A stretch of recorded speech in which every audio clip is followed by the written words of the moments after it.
কবে থেকে বড়মশাই গাজের গীত গেয়ে আছে, রসগোল্লা বানাও, রসগোল্লা বানাও, রসগোল্লা বানাও। তবে এত রেসিপি বানাতে পারছো আর আমার জন্য একটু রসগোল্লা বানাতে পারছো না?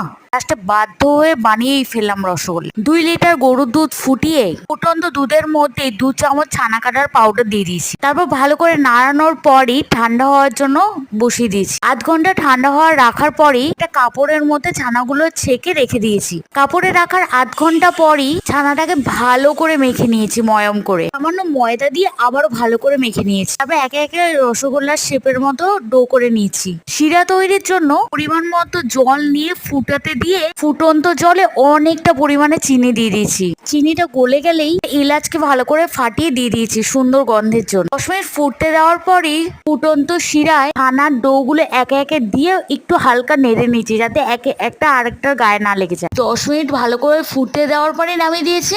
তারপরে ঠান্ডা হয়ে যাওয়ার পর বড়মশাইকে সার্ভ